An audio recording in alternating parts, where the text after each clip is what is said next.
강의를 녹화해 달라고 해서 강의를 좀 녹화하도록 하겠습니다. 네.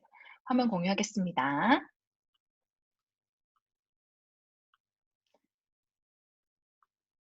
네. 주기도문 쪼개보기입니다.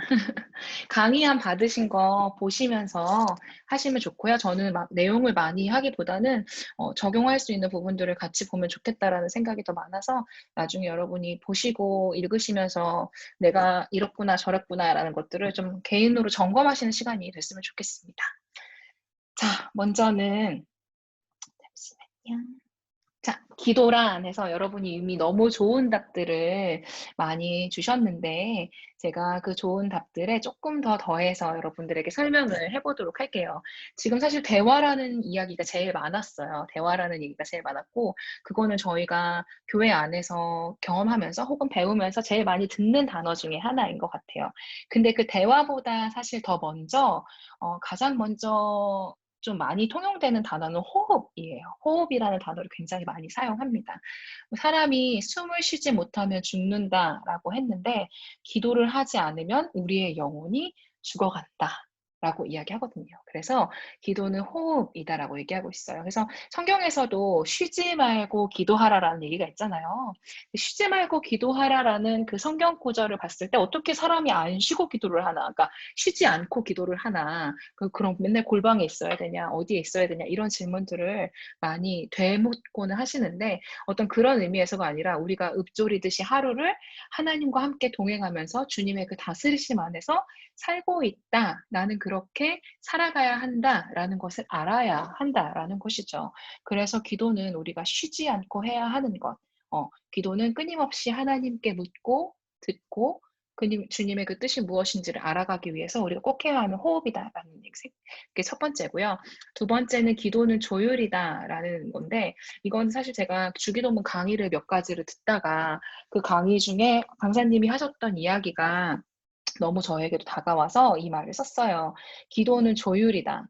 그래서 우리가 튜닝을 하잖아요. 기타 튜닝하고 뭐 바이올린 튜닝하고 뭐 첼로도 튜닝하고 튜닝을 하는데 그런 튠을 맞추는 거는 사실 조화롭게 되기 위함이거든요. 그리고 이 음악 악기가 옳은 길로 가기 위해서 사실은, 그러니까 좋은 연주를 하기 위해서 그 튜닝을 하는 건데 기도는 그렇게 하나님께 기준이 되신 하나님께 우리를 조정해 가는 과정이 되는 거예요. 우리를 조정해 가는 과정이 되는 것이죠. 하나님의 마음, 그러니까 우리를 창조하신 하나님이 우리의 주인이심을 우리가 인정하고 하나님이 우리의 모든 것 되신다라는 걸 우리가 인정하는데 그 하나님께 우리의 마음을, 우리의 육체의 행동을 맞춰가는 것, 조율해 간다라는 의미가 있어요. 근데 이게 우리가 막 기타가 잘 조율되어져 있거나 피아노가 잘 조율되어져 있으면 듣기에 너무 좋잖아요. 듣기 너무 좋고 마음이 평안해지고 하잖아요. 그것처럼 우리의 삶이 하나님의 뜻에, 하나님의 마음에 잘 조율되어지면 우리의 마음에는 진정한 평안이 이루어지게 됩니다. 그거는 우리가 그걸 어떻게 바꿀 수 없을 것 같아요. 네. 바꿀 수 없는 부분이고 굉장히 중요한 부분이라고 생각하거든요.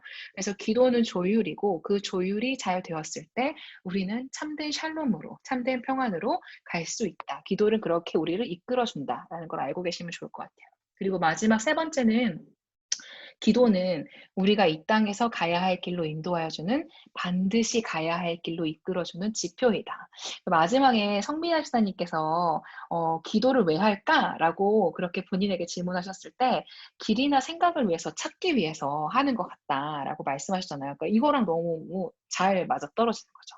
기도는 우리가 기도를 해서 우리가 어느 방향으로 가야 하는지, 어느 길로 가야 하는지, 그리고 반드시 내가 이쪽 길이 아니라 이쪽 길로 가야 한다면, 오른쪽이 아니라 왼쪽으로 가야 한다면 하나님이 왼쪽으로 인도하실 수 있는 방법이 기도인 거예요.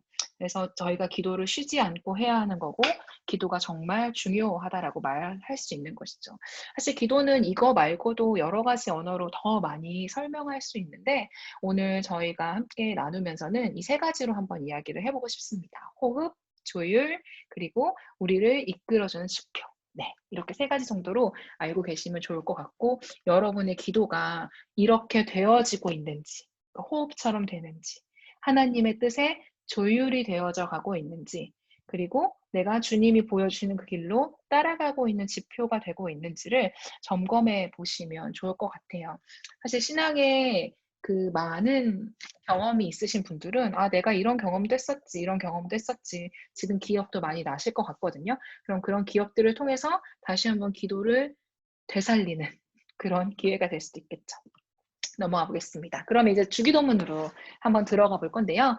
주기도문은 성경에서 두 가지 위치가 돼 있어요. 두 가지 부분, 두 가지 본문에 있는데 사복음서 중에서 마태복음하고 누가복음에만 나와 있거든요. 그래서 마태복음의 위치는 6장 9절에서 13절 말씀에 있고 누가복음에서는 마태복음보다 조금 분량이 적게 누가복음 11장 2절에서 4절 이렇게 나와 있어요. 그래서 제가 읽어드리도록 하겠습니다. 자, 마태복음 6장 9절에서 13절 말씀입니다. 그러므로 너희는 이렇게 기도하라. 하늘에 계신 우리 아버지여, 이름이 거룩히 여김을 받으시오며, 나라가 임하시오며, 뜻이 하늘에서 이루어진 것 같이 땅에서도 이루어지이다. 오늘 우리에게 일용할 양식을 주시옵고, 우리가 우리에게 죄 지은 자를 사하여 준 것 같이 우리 죄를 사하여 주시옵고, 우리를 시험에 들게 하지 마시옵고, 다만 악에서 구하시옵소서. 나라와 권세와 영광이 아버지께 영원히 있사옵나이다. 아멘. 누가복음은 조금 비슷하면서도 달라요. 여러분이 뭐가 차이가 있는지를 보시는 것도 좀 재미가 돼요. 네, 어떤 차이가 있는지를.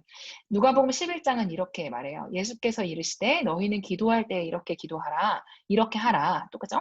아버지여 이름이 거룩히 여김을 받으시오며 나라가 임하시오며 우리에게 날마다 일용할 양식을 주시옵고 우리가 우리에게 죄 지은 모든 사람을 용서하오니 우리 죄도 사하여 주시옵고 우리를 시험에 들게 하지 마시옵소서 하라. 아멘. 네, 둘의 차이가 좀 있어요.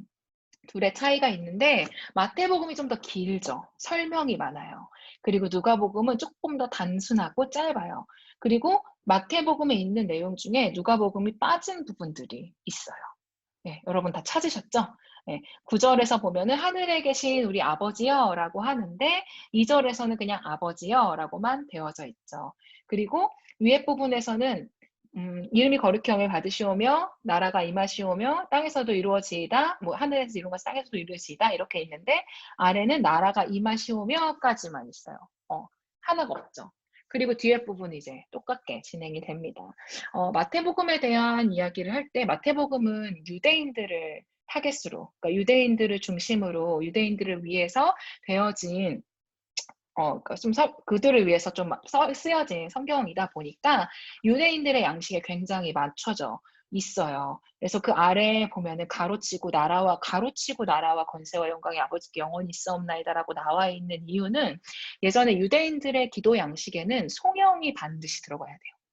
그러니까 유대인들은 당연히 기도에는 마무리 송영이 있어야 된다라고 생각했었거든요. 그래서 마태는 지금 누가복음에는 없는 나라와 권세와 영광이 아버지께 영원히 있사옵니다. 아멘이라는 이 송영을 첨가한 것이죠. 그래서 마태는 유대인들을 위해서 이렇게 해서 쓴 것입니다. 그리고 하늘에 계신 우리 아버지여라는 부분도 사실은 아버지여, 그러니까 원문 헬라어 원문을 보면은 파테르라고 해서 다 아버지로 시작을 하고 있거든요. 아버지로 시작을 하고 있는데 마태복음에서는 하늘에 계신 우리 아버지라는 어떤 이런 설명을 더 붙여서 유대인들에게 가르치고자 하는 그 하나님의 목적을 조금 더 분명하게 보여주고 싶으셨던 거죠.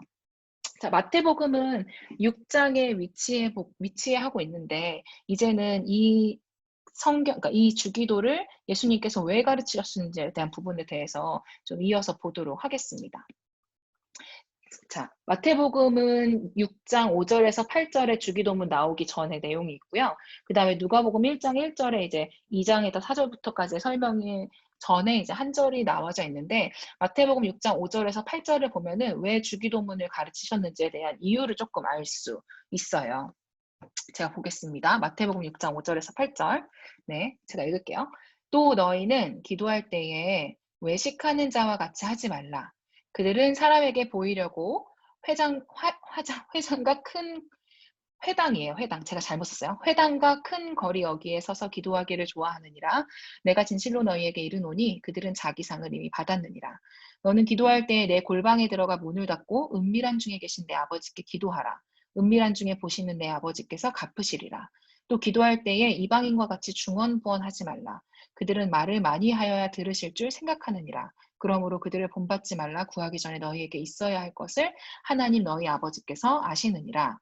그 다음에 누가복음 11장 1절에 예수께서 한 곳에서 기도하시고 마치심에 제자 중 하나가 여짜오되 주여 요한이 자기 제자들에게 기도를 가르친 것과 같이 우리에게도 가르쳐 주옵소서라고 이렇게 나와 있습니다. 자, 한번 보시면요. 마태복음 6장은요. 마태복음 5장, 6장, 7장이 뭐죠, 여러분? 알고 계시죠? 산상수훈이에요. 네, 산상수훈. 마태복음 5장, 6장, 7장이 산상수훈인데 그 산상수훈의 가장 가운데 있는 가르침 중에 하나가 바로 이 주기도거든요. 근데 산상수훈에서 이 기도를 가르쳤던 이유가 바로 이 이유 때문이었어요.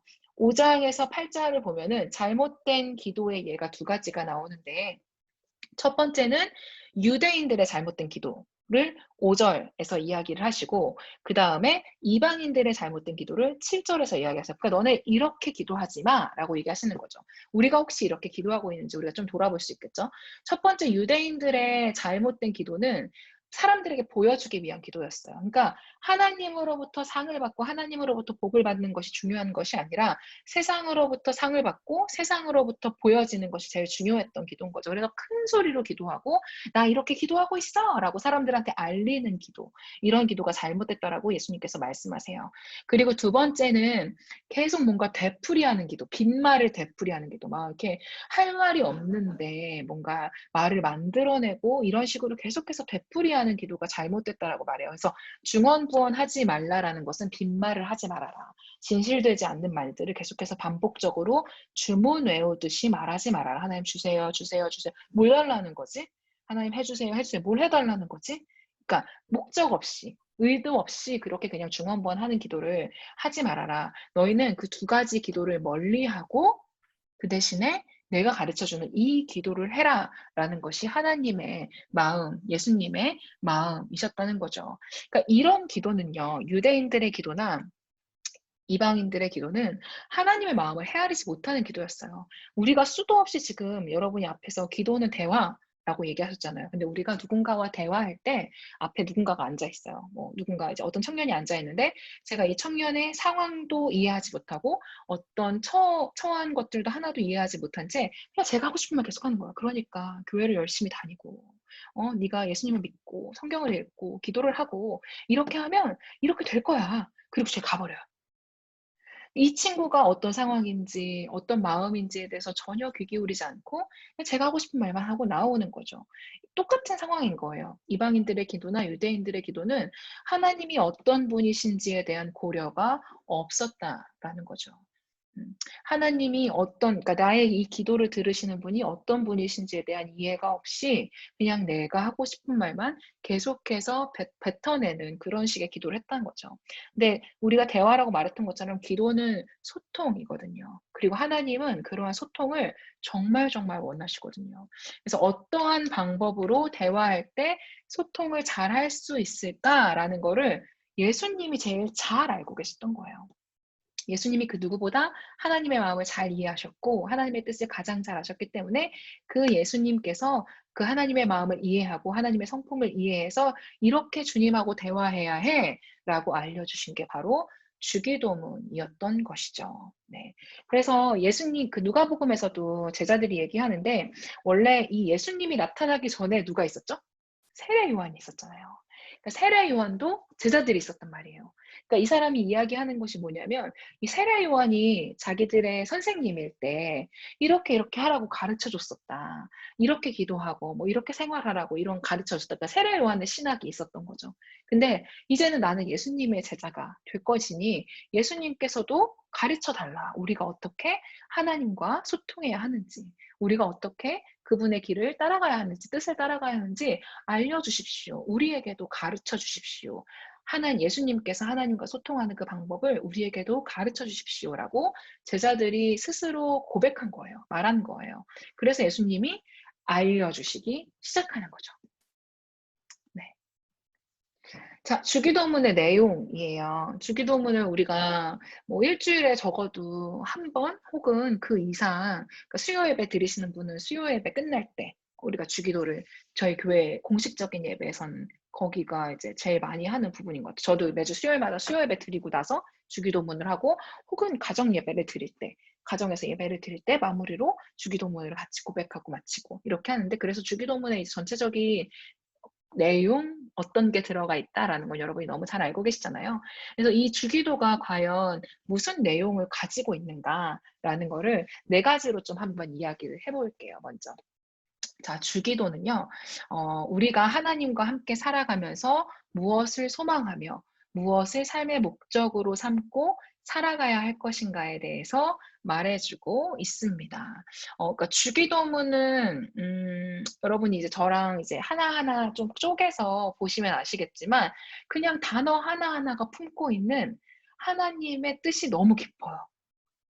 그러니까 단어 뭐 하늘에 계신 우리 아버지 이름이 거룩히 그러니까 그 단어 하나하나가 품고 있는 뜻이 너무나 깊어서 그냥 이 기도를 아주 천천히 한 단어 한 단어 고백만 해도 그 단어에 대해서 제대로 이해하고 한 단어 한 단어만 고백해도 정말 하나님의 뜻에 합당한 기도가 되는 것이거든요. 그리고 내가 하나님 앞에서 어떠한 삶을 살아가야 하는지 그러니까 이 기도의 전체가 어떤 목적으로 나를 이끌어 가는지를 너무나 분명하게 말해 주고 있는 게 바로 주기도문입니다. 그래서 "하나님 제가 어떻게 살아야 할까요?" 뭐 이렇게 뭐 질문할 수 있지만 그러한 답들이 떠오르지 않고 해답이 떠오르지 않을 때 이 주기도문의 앞부분 뭐 또 뒷부분도 있지만 특별히 앞부분을 가지고 하나님 앞에 기도하면 우리의 삶이 어떤 목적으로 살아가야 하는지 주기도는 너무너무 분명하게 이야기하고 있어요. 그리고 두 번째 주기도는 말의 고백이 아니라 행동의 고백입니다. 이게 그냥 입으로 읊조리고 끝나는 기도가 아니었어요. 예수님께서 이 기도를 가르쳐 주셨을 때는 "너희들이 이걸 그냥 읽기만 해. 가서 이렇게 앉아 가지고 하나님께 고백만 해."라고 해서 알려주신 것이 아니라 "이렇게 믿음으로 고백하고 이걸 그대로 행동해야 돼."라는 의미가 들어져 있었어요. 그래서 "일용할 양식을 나에게 주시고 뭐 시험에 들게 하지 마시고." 하는 그 모든 기도의 고백이 그냥 "하나님 도와주세요, 도와주세요."가 아니라 "제가 그렇게 하겠습니다."라는 어떤 믿음의 액션을 요구하는 행동의 고백이었거든요. 그래서 주기도는 말의 고백이 아니라 행동의 고백을 담고 있습니다. 그리고 세 번째는요. 주기도는 예수님께서 이 땅에서 살아내신 삶의 모습을 그대로 보여주고 있습니다. 예수님은 한 번도 본인이 하지 않으시는 것을 사람들에게 말씀하지 않으셨어요. 본인이 약한 사람들을 돕지 않는데 약한 사람들을 도와야 된다라고 말씀하지 않으셨고 주님이 가난한 사람들에게 베풀어라라고 말씀하시면서 본인이 베풀지 않지 않으셨고 또 병자들을 치유하시고 돌아보셨던 분이 그들을 이제 그러니까 꼭 그러니까 사람들에게 약한 사람들에게 뭐 치유해 주고 뭐 기도해 주고 그들을 전도해라라고 말씀하시면서 본인이 하지 않으신 것이 아니라 본인도 그대로 하셨다라는 것이죠. 그리고 무엇보다 하나님에 대해서 하나님을 찾고 구하고 그분께 겸손하게 엎드리고 하나님의 말씀에 순종하고 하셨던 이 모든 부분들이 제자들보다 앞서서 더 많은 사람들보다 앞서서 보여주신 그분의 삶의 모습이셨거든요. 그래서 주기도는 예수님께서 이 땅에서 살아내신 그 삶의 모습을 그대로 담고 있는 것이 바로 주기도문이라고 할 수 있어요. 네 번째는 네 마지막은 하나님 나라의 제자들로 살아가는 방식을 알려줍니다. 사실 이 주기도문의 전체적인 가장 중요한 것은 "주님의 나라가 임하시오며"라는 부분이 사실 제일 중요한 부분 중에 하나거든요, 주기도에서. 그러니까 '주님의 나라가 임한다.'라는 것은 하나님의 통치하심이 우리 가운데 거하신다라는 의미잖아요. 그래서 이 기도를 통해서 정말 간절하게 원했던 건 하나님의 통치하심이 우리 안에 온전하게 우리뿐만 아니라 우리 주변의 우리 사회와 또 우리 나라와 온 열방 가운데 하나님의 나라가 임하게 되어지는 것 그리고 그것을 다른 사람들이 "너해가 아니라 내가 그렇게 하나님 나라의 제자로 살아가겠다."라고 고백하는 것 이것이 바로 주기도문입니다. 그래서 예수님을 따르는 사람이라면 누구나 이 기도를 해야 했었고 하기를 원하셨고 예수님께서 이 기도를 하면 할수록 '아 나는 하나님 나라의 백성이구나.'라는 거를 깨닫게 되고 '하나님 나라의 백성으로서 이렇게 살아가야지.'라는 거를 깨닫게 되는 기도가 바로 주기도라는 것이죠. 그래서 우리가 주기도문만 제대로 알게 된다면 그 뜻을 그대로 알게 된다면 진짜 다른 기도 그러니까 정말 생각나지 않을 때 그냥 앉아서 주기도문을 읽고 주기도문을 쓰고 하는 것들이 우리에게 정말 큰 힘으로 다가올 거라고 저는 생각을 합니다. 네. 그렇습니다. 자, 그럼 주기도문의 구조를 한번 볼까요? 네. 주기도문의 구조. 구조는 크게 네 군데로 이렇게 나눌 수 있는데, 첫 번째는 부름, 그리고 두 번째는 당신, 하나님에 대한 청원, 그리고 세 번째는 우리, 청원, 우리에 대한 기도, 그리고 네 번째는 소영. 이렇게 네 가지 구조로 되어져 있습니다. 그래서 부름은 우리가 주기도문을 보면은 하늘에 계신 우리 아버지라고 부르잖아요. 하나님의 이름을 부르잖아요. 이렇게 기도가 시작이 되고, 당신 청원, 그래서 하나님 나라에 대한 그 청원이 한 가지 혹은 세 가지로 이야기를 할 수 있어요. 그래서 하나님의 이름에 대해서, 또 하나님의 나라에 대해서, 그리고 하나님의 뜻에 대해서 이 세 가지로 나누어 볼 수도 있고요.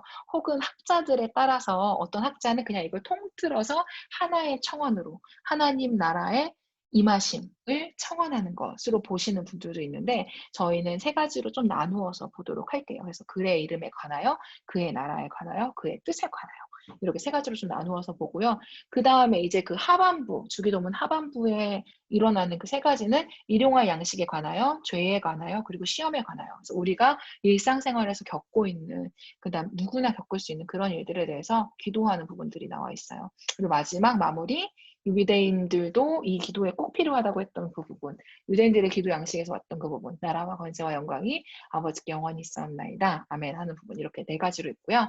그래서 저희가 3주 동안 진행을 하는데, 오늘은 부름에 대한 부분만 같이 이야기를 할 거고요. 그리고 두 번째 주에는 당신 청원, 하나님 나라의 청원에 대한 부분, 그리고 세 번째 주에는 우리 청원, 우리에 대한 기도, 그 다음에 송영까지 해서 마무리, 이렇게 3강으로 나누어서 할게요. 사실 3강으로 하기가 내용이 굉장히 많은데, 줄여서 저희가 정말 꼭 알아야 할 부분들만 찝어서 이야기를 해보도록 하겠습니다. 그래서 오늘은 첫 번째, 부름에 대한 부분입니다. 부름에 대한 부분. 자, 여러분 잘 팔로우업 하고 계시죠, 지금? 다. 네. 담비자매도 들어왔네요.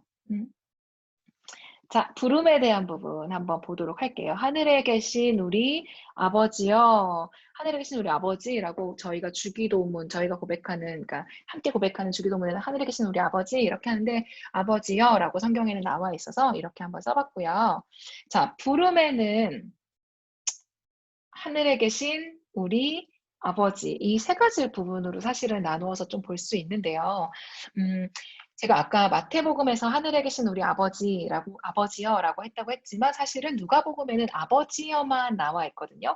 그래서 원어로 봤을 때는 마태복음이든 누가복음이든 파테르, 아버지, 아빠가 제일 먼저 나와져 있어요. 그래서 아빠에 대한 이야기를 좀 먼저 해보도록 할게요.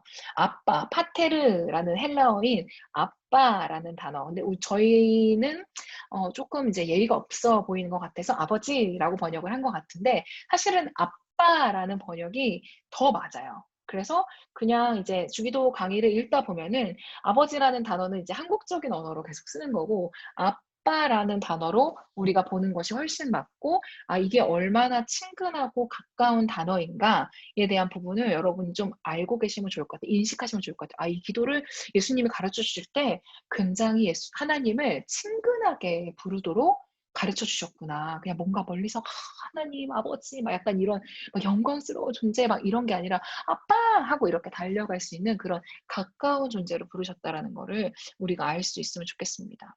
하나님이 우리를 자녀, 백성, 그러니까 구약 가운데 보면은 백성 삼으셨다라고 하고, 또 이제 많은 부분에 자녀 삼으셨다라고 얘기하거든요. 하나님이 구약부터 신약에 이르기까지 계속해서 너희는 나의 백성이다, 너는 나의 자녀다, 내가 너의 하나님이다, 이런 이야기를 정말 많이 하시는데요. 이러한 것들을 언약 신학이라고 이야기해요. 하나님께서 약속하셨다는 거죠. 너희가 나의 백성임으로 내가 너를 구원하겠다. 내가 너의 아버지므로 내가 너를 보호하겠다. 내가 너를 인도하겠다. 내가 너를 지켜주겠다 하는 그 모든 하나님의 약속들을 언약이라고 얘기하거든요. 그래서 이 아빠라는 단어 자체가요, 언약 신학을 표현하는 단어예요. 그래서 우리가 아빠, 아버지, 하늘에 계신 우리 아버지라고 부르는 것은 내가 주님의 자녀입니다. 주님이 나의 아버지 되십니다. 주님이 나를 인도하시는 분이시고, 나를 공급하시는 분이시고, 나를 보호하여 주시는 분이시고, 나의 전부가 되십니다라는 그 모든 고백이 그 아빠라는 단어에 들어가 있는 거예요. 그래서 우리는 아빠, 아버지라는 이 단어를 부를 때 그냥 뭐 모르겠다. 너무 기운이 없어서 뭔가 부를 단어가 없어서 이렇게 그냥 정말 한숨 내듯이 부르지만 그 단어에는 내가 얼마나 주님을 의지하고 있는가, 내가 얼마나 하나님을 신뢰하고 있는가라는 그 믿음의 고백이 들어가 있다라는 거죠. 그리고 예수님은 우리가 그렇게 하나님을 부르기를 원하셨어요. 사랑의 기초이신 하나님, 어디에다 계시고 우리를 붙들어 주시고 지금도 우리와 함께 하시는 그 하나님을 그렇게 부르기를 원하셨어요. 쉬지 말고 기도하라라는 것은 사실은 이 기본에서 시작할 수 있습니다. 하나님이 우리와 늘 동행하고 계시고 우리를 사랑하고 계시고 어디에나 기다리고 계시다라는 것.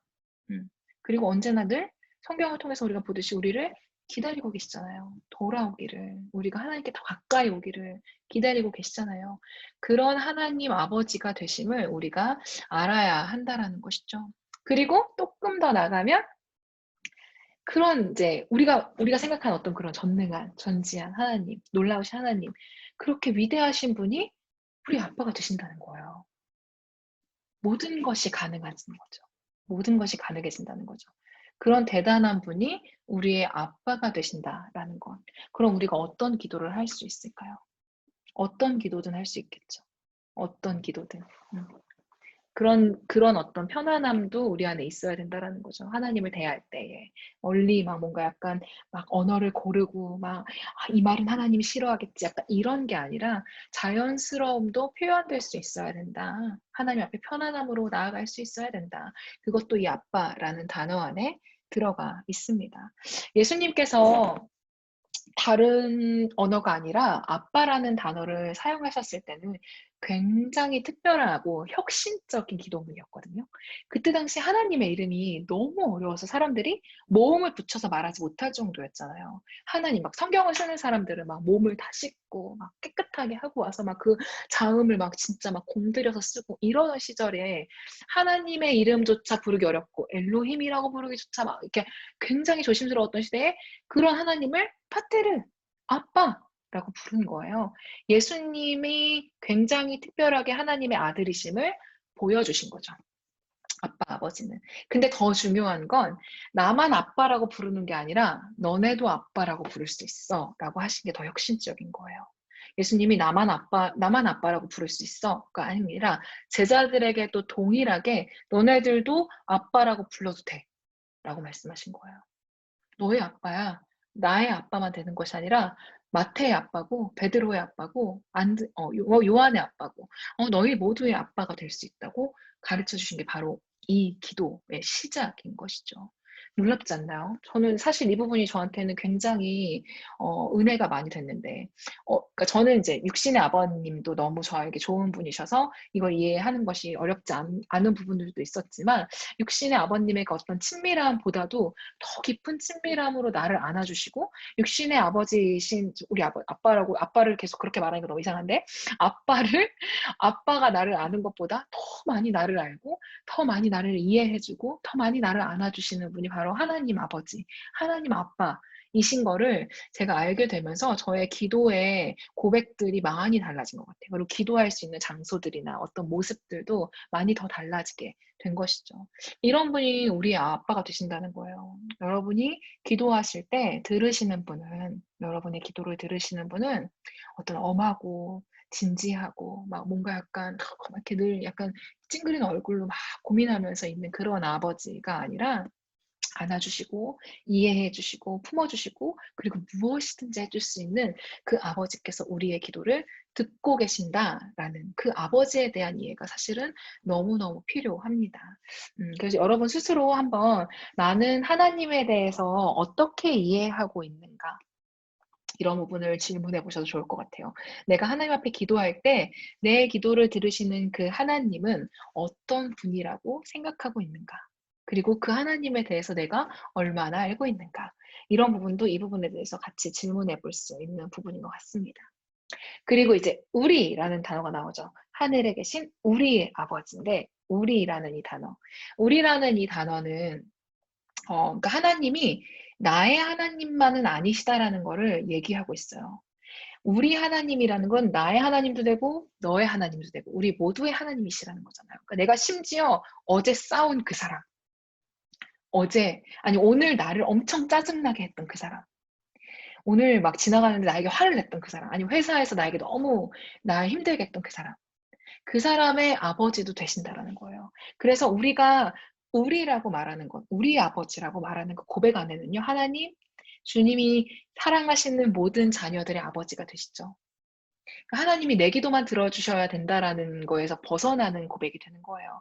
하나님, 저희가 하늘에 계신 우리 아버지라고 하는 그 고백 안에는 하나님 제 기도도 들으시고 내 옆에 사람의 기도 들으시고 저 멀리 계신 사람의 기도 들으시고 저 반대편에 있는 사람들의 기도도 들어주시고 이 모든 기도를 주님이 들으신다라는 걸 내가 인정하는 고백인 거죠.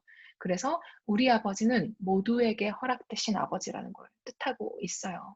그래서 이기적인 마음에서 벗어나 이 기독교인들의 기도는, 예수님의 기도는 기본적으로 이타적인 기도, 나만을 위한 기도가 아닌 나와 모든 사람들이 함께 하나님께로 나아간다라는 어떤 이런 이타적인 마음이 들어가 있는 기도인 것입니다.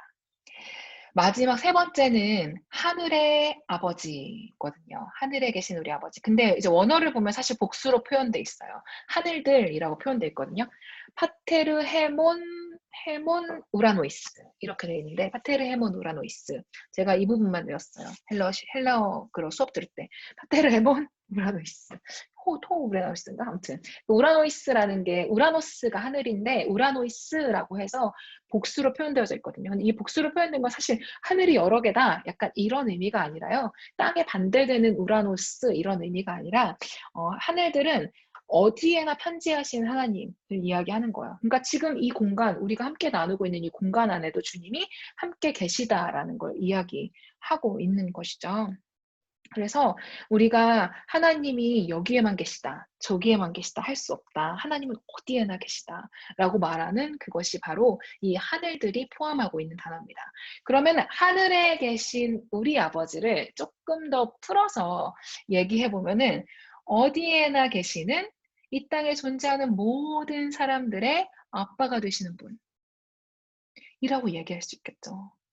지금 이 자리에도 계시는, 내 옆에 계시는, 내 안에 계시는 우리 모두의 하나님 아버지, 하나님 아빠라고 하는 그 부름 존재, 우리가 기도하는, 우리의 기도를 들으시는 분이 누구인가라는 거를 알고 있는 것만으로도 우리의 기도는 조금은 바뀔 수 있다라고 생각합니다. 그래서 하나님 누구신지에 대해서 정확히 아는 게 되게 중요해요. 그리고 여러분이 어떻게 알고 있는지 되게 중요하고, 내가 아버지로 인정합니다, 나의 좋은 목자로 알고 있습니다 라는 어떤 그런 문장이나 단어로 표현할 수 있지만, 그것보다 더 깊이 있게 내가 어떤 하나님을 만났는가, 내가 어떤 하나님을 경험했는가, 나의 기도와 나의 예배 속에서 어떻게 하나님과 함께 소통했는가라는 이 모든 것들이 우리의 기도의 가장 큰 기반이 된다라는 것입니다. 그래서 오늘은 이 부분까지 저희가 함께 보고, 이 뒤에 부분 너무 궁금하시죠? 네, 뒤에는 더 놀라운 내용들이 많이 있거든요. 그래서 이 부분까지 한번 얘기를 해볼 건데요. 이 부분까지 이야기를 하고 저희가 한번 기도문을 작성하는 시간을 가져보려고 해요. 기도문을 작성하는 시간을 가져보려고 하는데, 제가 마지막에 보면은 거기에 이제 강의문 마지막에 보면은 나의 기도문 쓰기라고 나와 있는데요.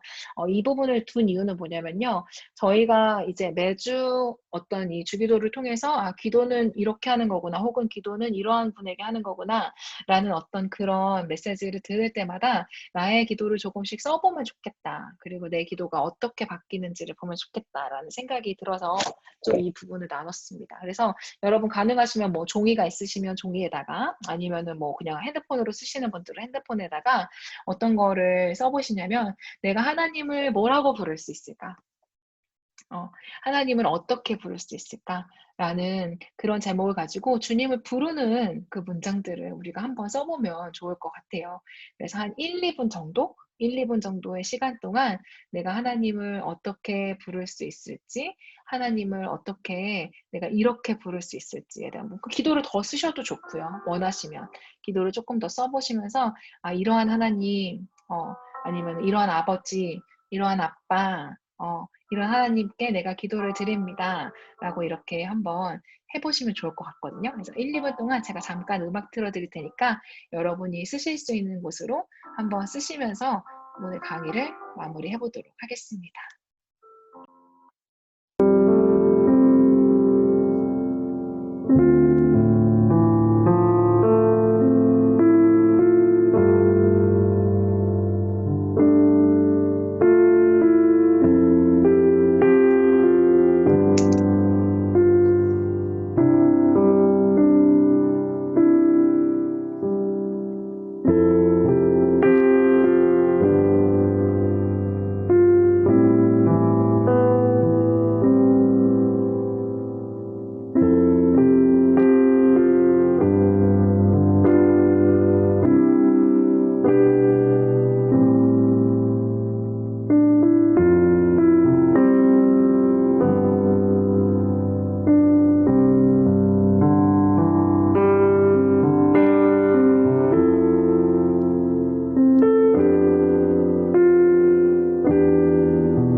주님은요, 우리가 주님의 이름을 부르는 걸 정말 기뻐하시는 것 같아요.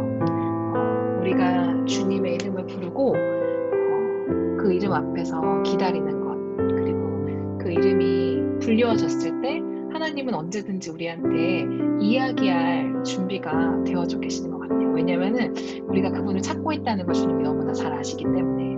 그래서 우리가 좀 더 자주 주님의 이름을 불렀으면 좋겠습니다. 한 가지 이름으로 불러도 좋고, 여러 가지 이름으로 불러도 좋고, 아니면 여러분이 경험하셨던 그 은혜들을 가지고 부르셔도 좋고, 그래서 하나님이 나의 아빠 되심을 믿으며 나의 가장 좋은 아버지 되심을 믿으며 그분의 이름을 더 자주 부르는 저희가 되었으면 좋겠어요. 하나님의 이름 부를 때마다 주님이 응답하실 거고, 하나님의 이름 부를 때마다 정말 좋은 아버지께서 우리가 더 좋은 것들로 답하여 주실 줄로 믿습니다. 네, 감사합니다. 잘